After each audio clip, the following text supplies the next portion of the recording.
유튜브 구독자님들 안녕하세요. 저는 은평구에 살고 있는 33살 여자예요. 현재 제 몸은 37주차 아이를 가지고 있는 임산부이고 아이를 낳을 날이 한 달 정도밖에 남지를 않아서인지 막달 임산부로서의 불안감이 꽤 생겨난 상태입니다. 결혼한 지 1년 차의 아이가 첫 아이인지라 잘 모르는 것도 많고 진통에 대한 걱정도 상당한 터라 괜히 불안감이 밀려오는 것 같아요. 뭐 저뿐만이 아니라 대다수의 막달차 임산부들이 다 이럴 거라 생각을 하니 그리 혼자만의 불안감이라고 치부를 하지는 않지만 그래도 얘를 무사히 낳을 수 있을지에 대한 여러 가지 민감들이 교차를 한답니다. 최근 들어 골반도 많이 눌리는 기분이고 이상하게 아래쪽 허리 부분에 통증이 심해진 바람에 태동 검사도 할 겸 병원에 자주 들락거리고 있어요. 얼마 전 출산 전에 마지막 검진도 마쳤고 요즘은 팔다리가 너무 퉁퉁 붓는 바람에 남편을 데리고서 집 밖으로 산책도 더 자주 나가며 제 딴의 몸을 많이 풀어대고 있습니다. 딱 그렇게 커다란 변화 없이 출산만을 생각하면서 건강을 잘 챙기며 살아가고 있는 중이었죠. 하지만 임신 전부터 시작되었던 시댁의 지나친 참견과 간섭 때문에 임신하고 나서의 저의 정신 상태는 늘 지옥불 위를 걷는 것과도 같았답니다. 애써 마음을 가다듬고 아이만을 생각하려 하며 살았는데 자꾸만 옆에서 저를 찌르고 괴롭히려 달려드는 시댁 식구들을 말리고 피할 재간이 없더군요. 타인이 나를 어떻게 생각할지 나를 너무 바보 같다고 생각하지는 않을까 싶어서 어디에다가 단 한 번도 말을 해본 적이 없었고 심지어 저희 친정 식구들한테도 제대로 된 하소연을 해본 적이 없이 살았습니다. 그러다가 고름이 터지듯 한 번에 불붙듯 새어나온 저의 억하심정을 한번 들어봐 주세요. 저희 남편은 없는 집 자식입니다. 뭐 저도 굳이 돈으로 따지고 보자면 저희 부모님이 가진 아파트 한 채 말고는 제대로 된 노후자금이라고 할 것도 없으신 분들인지라 저 또한 없는 집 자식이긴 한데요. 남편은 제가 봐도 참 열악하게 컸나 보다 싶은 생각이 들 만큼 부족하게 자라온 사람이었어요.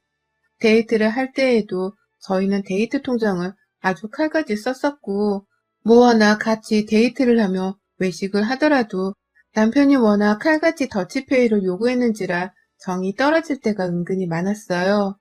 하지만 허세를 부리면서 저한테 똑같은 양의 돈을 쓰도록 강요하던 더 최악의 전 남친과는 달리 자기가 가정 형편이 좋지 못하고 월급을 받고 있더라도 이걸 다 결혼하고 가정 꾸리는 데에 쓰고 싶어서 아끼고 싶다며 솔직하게 고백을 하더라고요.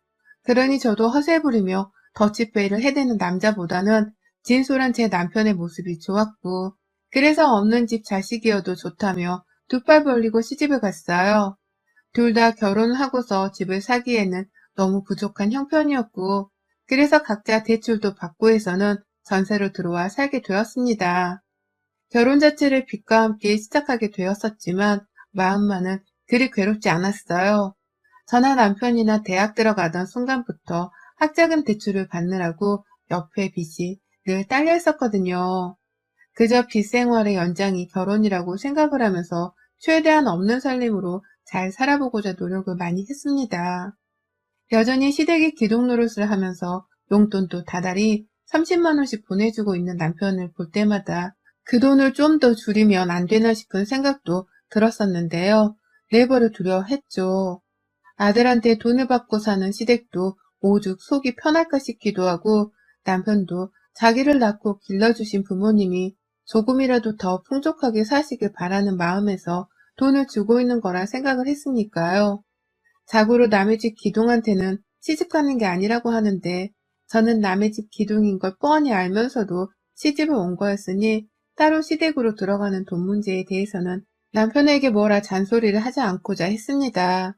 다만 다달이 들어가는 용돈 외에 시댁으로 나가는 지출은 꼭 저와 상의를 하고 나눠 결정을 하기로 했죠. 이를테면 명절마다 제사 준비를 한다고 보내는 음식값이나 부모님 생신 용돈 등 말입니다. 하지만 이런 돈 문제에 관해서 시댁이 저를 향해 오해하기 시작했어요.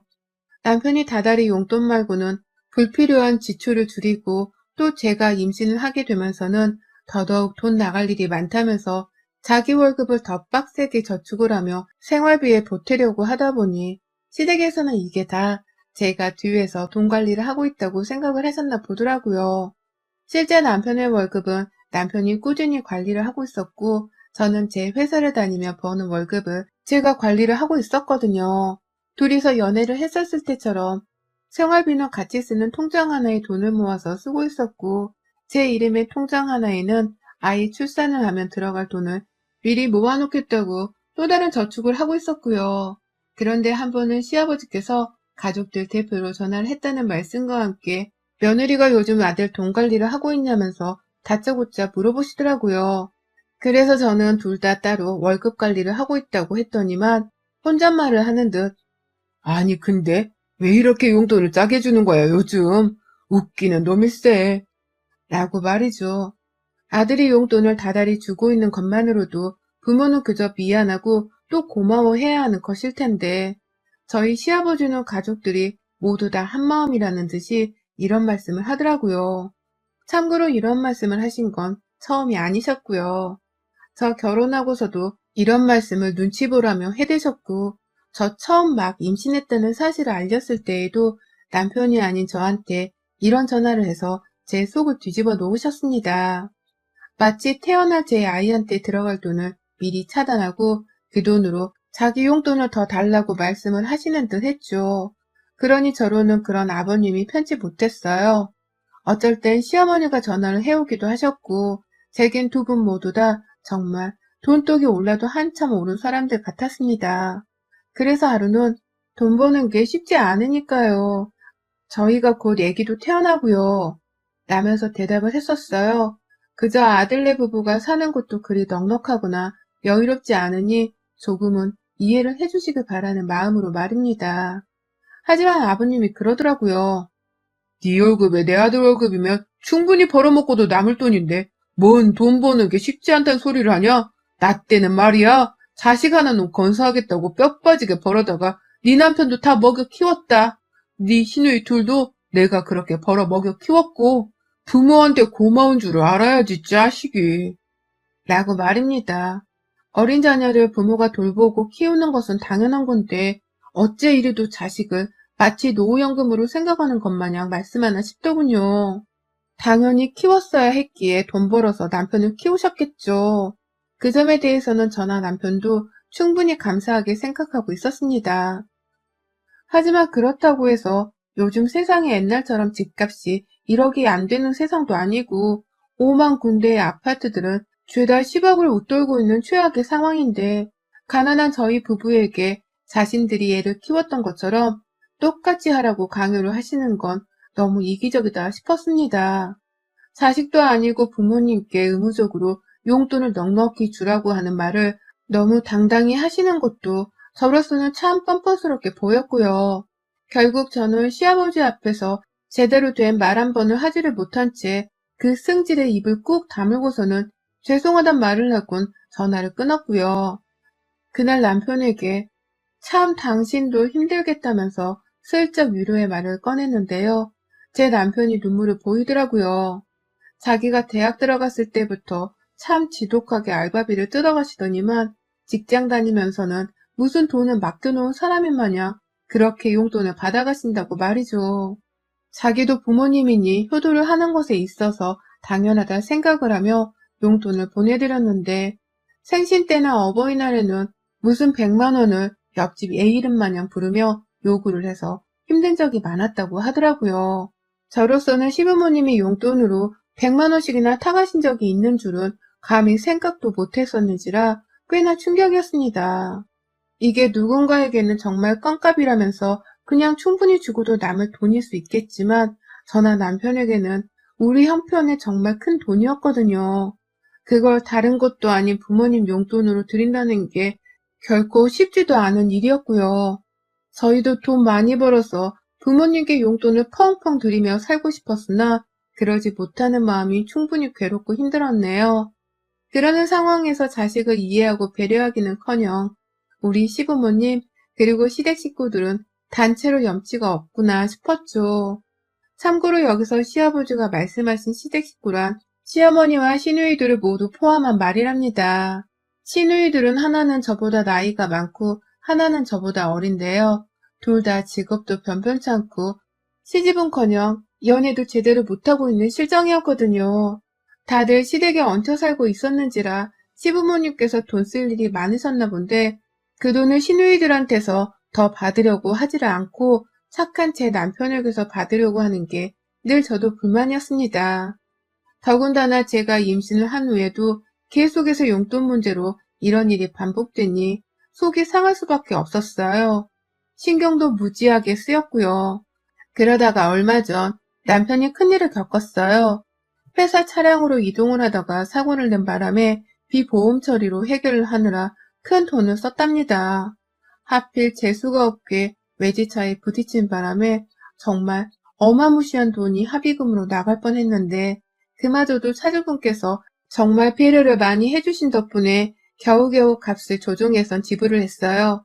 그래봤자 저희는 1,000만 원이라는 엄청난 거금을 지불해야 했지만요. 결국 그 돈 지불하겠다고 저희는 아이 태어나면 쓰려고 저축하고 있던 통장을 털었고요. 남편은 남편대로 한동안 엄청 힘들어 했습니다. 무슨 외제차 한번 스친 걸로 돈 1,000만 원이 빠져나가냐면서 이놈의 세상이 너무 힘들다고 하소연도 하고 월급쟁이 인생을 빨리 탈피하게 굴렀다며 지긋지긋하다고 술을 들이붓기도 했어요. 임신한 저 생각해서 혼자 막 마시진 않았지만 제 눈치를 보는 듯한 남편이 너무 불쌍하고 안 돼 보이더라고요. 그러니 저도 더 이상 그 일에 대해서 언급을 하지 않으려 했고 남편에게도 우리가 좀 더 열심히 모아서 노력하며 살자고 많은 부분을 북돋아 주려 했습니다. 어차피 그렇게 살고자 흑수저끼리 용기 내서 결혼을 한 거였으니까요. 하지만 남편은 달랐던 것 같아요. 훈훈하게 서로 배려하고 끝내려 한 저와는 달리 남편은 자기가 무언가 대단한 결심을 해야만 이 상황을 어떻게든 더 빨리 벗어날 수 있겠다고 생각을 한 모양이더라고요. 저한테 상의도 없이 시댁에 들어가는 용돈을 줄여버린 것입니다. 다달이 30만 원씩 시댁으로 보내고 있던 그 돈을 줄여야겠다면서 용돈을 20만 원으로 낮췄더라고요. 10만 원씩 12개월을 모으면 120만 원이고 그 돈으로 얘 기저귀 하나를 더 사고도 남겠다며 말이죠. 저야 뭐 우리가 벌어서 우리 가정에 쓰는 돈이 더 많아진다면 좋은 것이었지만 과연 시부모님이 가만 계실까 싶더군요. 평상시 30만 원의 추가 용돈이 없는 걸로도 불만을 가지시던 분들이었는데 과연 10만 원이 줄어든 이 상황을 잘 견뎌하실까 싶어 굉장히 노심초사했어요.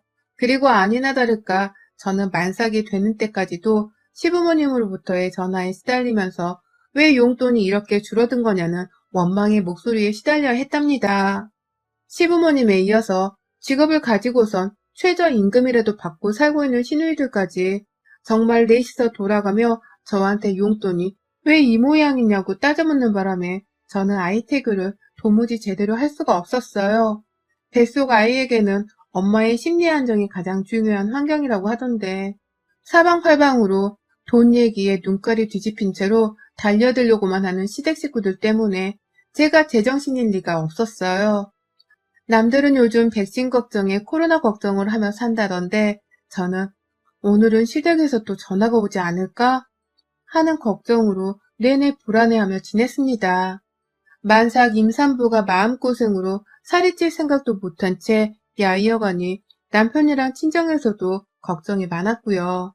남편은 이게 다 자기 때문이라면서 늘 저를 대신해서 시댁에 전화를 했거든요. 더 이상 며느리한테 돈 문제로 신경 쓰게 하지 말라면서 말이죠. 용돈은 자기가 재량껏 주는 건데 왜 그걸 며느리한테 따져먹고 있냐는 소리를 해대면서 말입니다. 그런데도 불구하고 시댁에서는 달라질 기미가 보이지 않았어요. 부부니까 며느리한테도 할 수 있는 소리가 아니냐면서 오히려 적반하장으로 굴었고요. 급기야 작년 결혼하고서 이 집에 전세를 내고 들어봤을 때에도 하지 않았던 집들이를 이제 해달라면서 넷이서 쌍으로 연락을 해왔어요. 왜 그 집에 들어가서는 시댁 식구들을 한 번도 부를 생각을 안 하냐고 혼을 내면서 말입니다. 제가 며느리 역할을 잘못하고 있다고도 하고 그렇게 행동하면 안 된다면서 앞으로는 자주 집으로 시부모님도 부르고 시누이들한테 안부 인사도 하면서 며느리 역할에 최선을 다하라고 하는데 순간 눈물이 나오겠더라고요. 너무 기가 차서 말입니다. 쥐뿔도 해준 것 없이 얻어먹고 받기만 하던 시댁 식구들인데 내가 단지 며느리라는 이유만으로 내 역할에 충실하고 베풀고 살아야 하나 싶었어요. 그러니 처음엔 배가 만삭인데 어떻게 식구들을 다 초대해서 집들이를 하냐면서 얘를 낳고 나서 몸을 다 풀고 나면 그때 꼭 집들이를 하겠다면서 시부모님을 말리려고 했죠. 시누이들한테도 그나마 나이대가 비슷한 여자들이니까 지금 제 사정을 설명하면서 당장의 집들이는 너무 힘들다고 솔직하게 말을 했고요. 하지만 이런 제 말은 시댁 식구들에게 씨알도 안 먹혔습니다. 명절에도 혹여나 싶어서 시댁을 찾지 않았었고 다만 죄송하다고 연락을 드리면서 제가 따로 제사 준비를 위한 용돈을 남편이랑 보태서 같이 드렸거든요. 용돈에 제사 비용까지 조금 더 보탠 돈 40만 원을 말입니다. 그게 결코 작은 돈도 아니었고 저로서는 제 친정에도 그렇게 퍼다주지 않고 있었는지라 분명 큰 돈이고 신경을 많이 쓴 돈이었어요. 그런데 저희 시부모님 명절 끝나고 평일이던 지난주 금요일에 다짜고짜 저희 집으로 들이닥치셨네요. 넷이서 마스크도 덜 쓴 채로 저희 집 현관 앞에 우르르 몰려와서는 짜잔! 하면서 놀래킨다고 소리를 치는데 저 진짜 심장이 떨어지고 뭐고 놀란 건 둘째치고 남의 집 앞에서 이 무슨 소란에 갑작스런 방문이냐면서 목구멍까지 화가 나와서는 혼났습니다. 첫째 신우는 어차피 둘이서 퇴근하고 밥 먹을 거 아니야? 집들이 한다고 생각하고서 어디 한번 밥상 좀 내와봐. 어디 우리 집 며느리가 차려주는 상차림 좀 한번 받아보자. 라고 하면서 말이죠. 다음날 주말이니까 여기서 자고 가도 되냐면서 아예 짐가방까지 푸는 막내 시누이를 보니 이것들이 작정을 하고서 나를 괴롭히려고 우리 집에 찾아왔다는 것을 알겠더라고요. 그러니 더 분해 죽겠고 남편은 남편대로 임신한 며느리 집에 이게 무슨 망신스러운 짓이냐면서 막 내보내려 하고 있었고 말이죠. 하지만 소용없었어요. 시부모님은 그런 명절에 나타나지도 않고 돈만 딸랑 보내는 니들을 우리가 가만 내버려 둘 줄 알았어? 밥이나 차려 내보라니까. 니들 작년에 코로나 핑계 대면서 집들이도 안 했잖아. 그거 그냥 지금 하라고. 니들 저녁 먹는데 반찬 몇 개만 더 얹으면 되겠구만. 뭐 힘든 부탁한다고 이렇게 정색들이야? 라면서 오히려 더 뻔뻔스럽게 저희 집 거실에 앉으셨고 시누이들은 지들끼리 우리 집 구경을 하겠다면서 저희 안방까지 헤집고 들어가더라고요. 냉장고까지 열어보면서 이거 좀 구워내면 되겠네. 니네 집 주변에는 뭐 배달 맛집 없냐? 라고 하며 차려낼 음식이 없으면 차라리 배달 음식도 괜찮다며 핸드폰을 켜라고 명령을 했고요. 그냥 하나부터 열까지 다 하나하나 마음에 안 드는 것은 물론이고 이 상황 자체가 저에게는 너무 스트레스가 쌓이고 또 불편했는지라 속에서 내장이 뒤틀리는 기분을 느꼈어요. 가뜩이나 평소에 시댁 식구들한테 번갈아가며 용돈 문제로 시달리고 있었는데 내게 스트레스를 주던 그 인간들이 내 코앞에 와서는 또 인정사정 할 것 없이 나를 괴롭히고 있다고 생각을 하니 미치겠더라고요. 속이 뒤틀리고 배도 살살 아파오고 뭐가 뭔지 도대체 모르겠는데 머리는 새하얘지고 그렇게 저는 눈을 질끈 감은 채 듣기 싫어 죽겠는 시댁 식구 넷의 목소리를 번갈아 듣다가 비명을 내질렀어요. 제가 하혈을 했거든요. 저도 임신이 처음인데 갑작스런 하혈에 겁이 덜컥 나서는 남편 이름도 제대로 부르지 못한 채 살려달라고 막 비명을 질렀고요. 그러니 남편은 더 새파랗게 질린 채로 119에 전화를 했다가 직접 데리고 병원을 가겠다며 저를 데리고 집을 나섰다가 결국 남편도 어쩌냐면서 막 울음을 터뜨리더니 결국 119가 먼저 도착을 해서는 그대로 응급실에 실려갔어요. 저는 병원에 도착한 것까지 기억을 하고선 그 후 이제 살 수 있겠다 싶었는지 정신을 잃었고요. 깨어나 보니 다행히 얘는 멀쩡했는지 배가 여전히 불렀고 의사가 옆에서 저를 혼내듯이 스트레스를 그만 받아야 한다고 막 다그치더라고요. 막달에 큰일 날 뻔했다고 하면서 말입니다. 다행히 빠른 시간 내에 병원을 와서 아이 생명도 무사하고 다들 건강하니 되었다며 몸조리를 이제라도 무조건 신경 써서 하라고 하시는데 저는 그 말을 듣자마자 시댁 식구들이 너무 원망스러워서 남편을 붙잡고 막 울었어요. 내가 왜 니네 가족들 때문에 애까지 이럴 뻔했냐고. 니네 가족들은 정말 왜 그런데? 나를 왜 가만히 못 내버려 뒀어? 단체로 지랄들이냐고.